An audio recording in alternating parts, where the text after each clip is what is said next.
दोस्तों, झारखंड का एक छोटा सा गांव था जहां से लगातार लड़कियां गायब हो रही थी। कभी हफ्ते में एक लड़की, कभी दो लड़की। ये सिलसिला लगातार चल रहा था।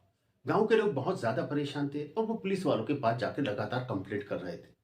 पुलिस वाले हर बार ये बोल के भेज देते थे कि हम अपनी तरफ से पूरी जांच कर रहे हैं, आप घर जाइए। हालांकि पुलिस वालों ने अपने मुखबिर भी वहां पर एक्टिव किए थे ताकि किसी तरह की कोई जानकारी मिल सके, लेकिन तब भी उनके हाथ खाली थे। कई बार पुलिस ने वहां पे दिन में भी, रात में भी पहरा दिया, कई बार अलग अलग भेष बदल के भी पहरा दिया, लेकिन फिर भी उनको कोई सफलता हासिल नहीं लगती। ये सिलसिला लगातार चल रहा था और पुलिस वाले बहुत ज्यादा परेशान थे कि आखिर वो इंसान कौन है जो गांव से बच्चों को चुरा रहा है और उसके बाद भी उसका पता नहीं चल रहा।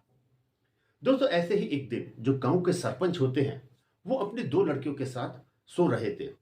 उनकी दोनों लड़कियां उनके पास में सो रही थी, लेकिन जब सुबह उठते हैं तो वो देखते हैं कि उनके दो में से एक लड़की गायब है। ये देखते के साथ ही वो बहुत ज्यादा परेशान हो जाते हैं, क्योंकि वो सरपंच थे इसलिए पुलिस वाले भी थोड़ा एक्टिव होते हैं।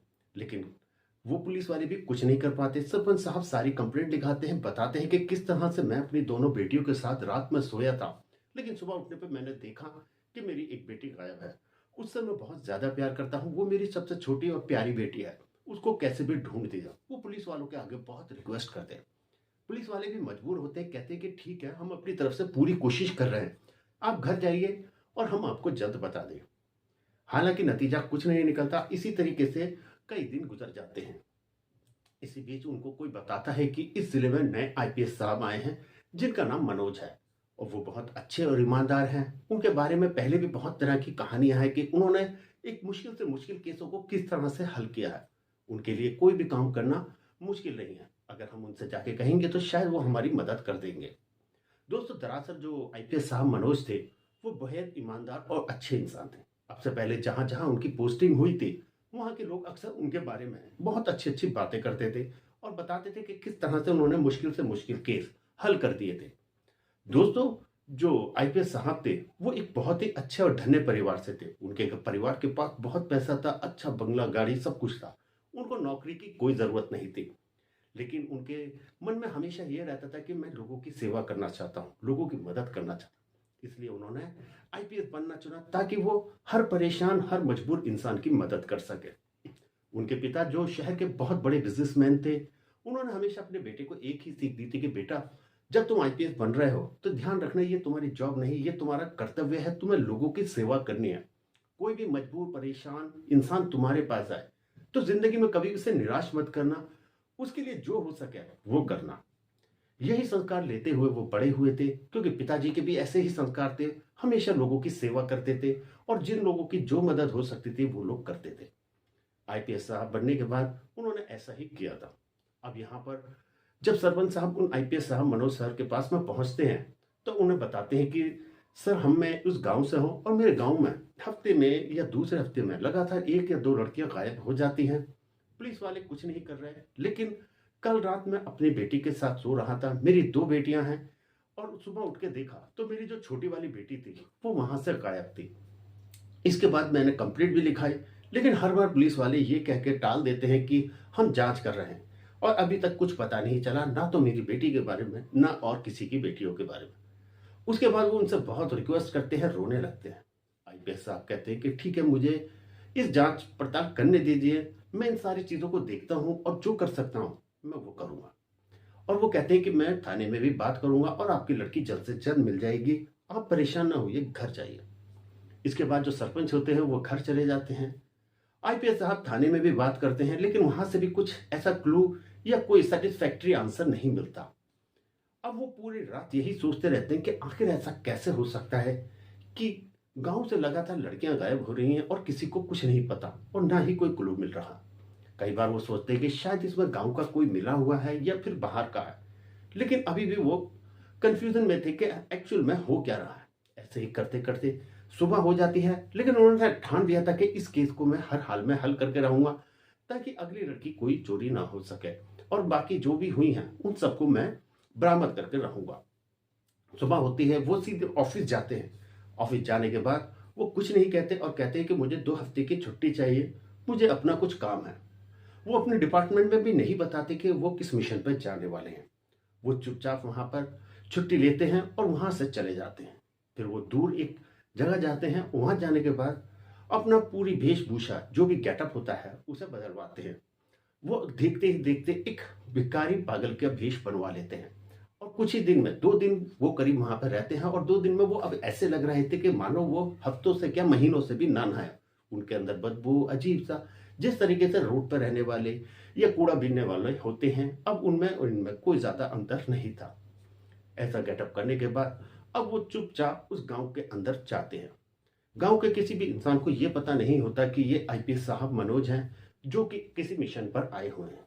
वो लोगों से मदद मांगते, भीख मांगते, और भीख में जो भी उनको खाने को मिलता वो उसको ले लिया करते और उसी से पेट भरते। हालांकि उनके पास किसी चीज की कमी नहीं थी, लेकिन वो वहां दिखाना चाहते थे कि वो एक पागल भिखारी हैं। वो ऐसी ही हरकतें करते, लोग भी उन्हें देख के अक्सर हंसने लगते थे। एक दिन गुजर जाता है, पूरा दिन हो जाता है, रात हो जाती है, सुबह हो जाती है, लेकिन कुछ नहीं होता।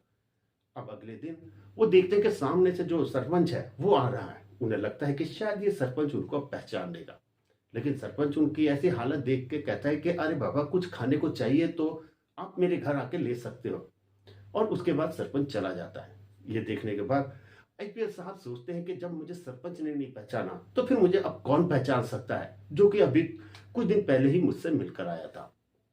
इसके बाद वो सभी लोगों पर निगाह रखना शुरू कर देते हैं। छोटे से छोटे बच्चे से लेकर बड़े से बूढ़े तक हर एक को बहुत नजदीक से देखने लगते हैं कि आखिर कौन हो सकता है जो बच्चे चुरा रहा है, क्योंकि अगर बाहर का है तो कौन हो सकता है और अंदर का है तो क्यों नहीं पता चल रहा। एक दिन गुजरता है, 2 दिन गुजरते हैं, 3 दिन गुजरते हैं, लेकिन इतना सब कुछ होने के बाद भी अभी तक उनका कोई सुराग नहीं मिला था। ऐसे ही दिन गुजर रहे थे। आईपीएस साहब इस बात को लेकर परेशान थे कि आखिर ऐसा क्यों हो रहा है। आज 5वां दिन था।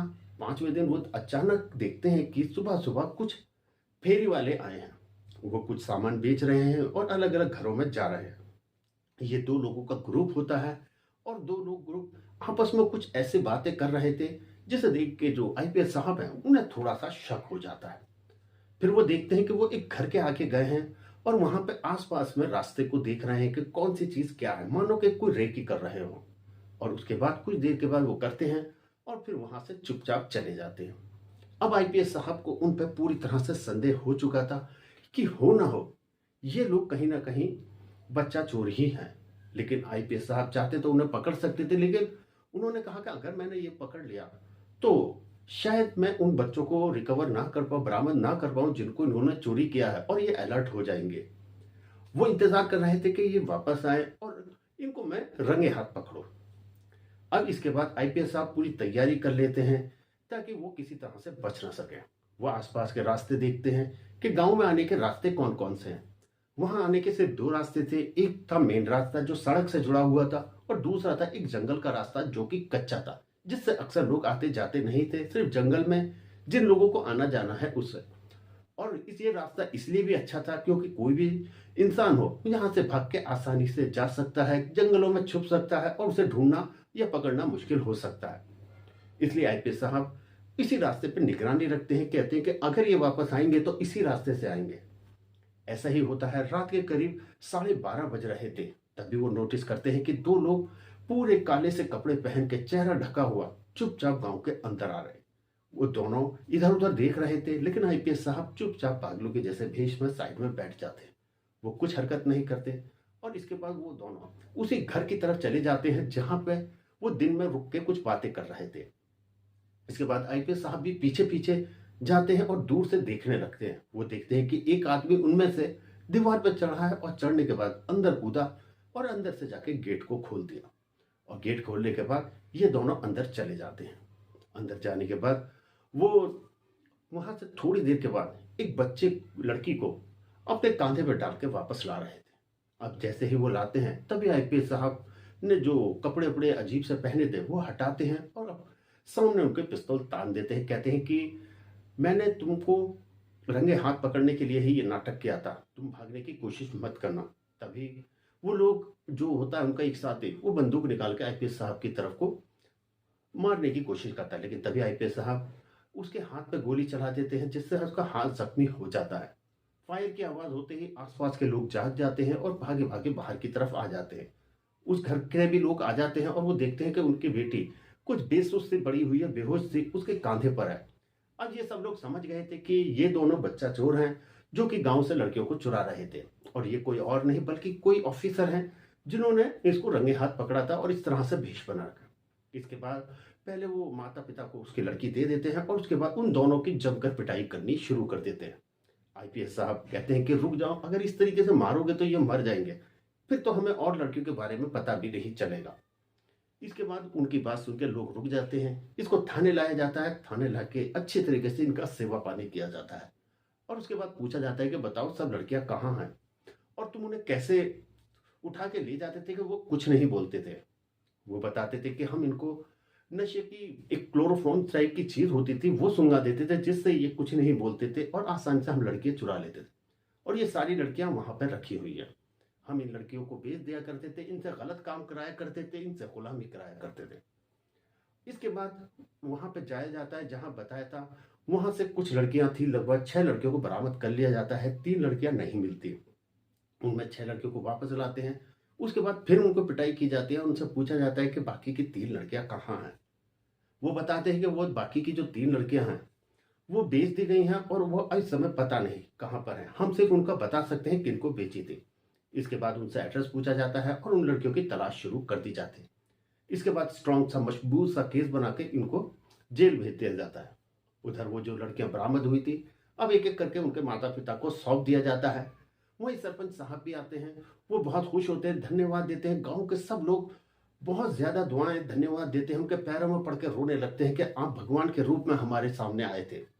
लेकिन जो आईपीएस साहब थे वो कहते हैं कि ऐसी कोई बात नहीं, आप उठिए। और सरपंच साहब से कहते हैं कि पहले अपनी बेटी को गले तो लगाइए, जिसको लिए आप इतने परेशान थे। वो उसके गले मिलके बहुत रोते हैं और कहते हैं कि आपका बहुत बहुत धन्यवाद। और बहुत सारी चीज़ें होती हैं दोस्तों, उनको बहुत दुआएं दी जाती है। इसके बाद सोशल मीडिया पे भी उनके बहुत ज़्यादा चर्चे होते हैं। बहुत जल्दी अखबारों में भी ये बात छप जाती है कि जिस केस को कोई हल नहीं कर पा रहा था, किस तरीके से आईपीएस साहब ने उसे चुटकी बजाते ही हल कर दिया। और इसके बाद उनके घर के लोगों को भी पता चलता है, उनके पिताजी को भी पता चलता है। तो पिताजी बहुत ज़्यादा खुश होते हैं, बहुत ज़्यादा प्राउड फील करते हैं कि मेरे बेटे ने कितना अच्छा काम किया है। और वो उम्मीद करते हैं कि आगे भी मेरा बेटा मनोज ऐसे ही काम करता रहेगा। तो दोस्तों, आप क्या कहना चाहेंगे मनोज के बारे में, उनके पिताजी के बारे में और सरपंच के बारे में? आपकी जो भी राय हो हमें कमेंट्स बॉक्स में जरूर बताएं। और दोस्तों, वीडियो अच्छी लगे तो वीडियो को लाइक करके चैनल को सब्सक्राइब जरूर कर लें।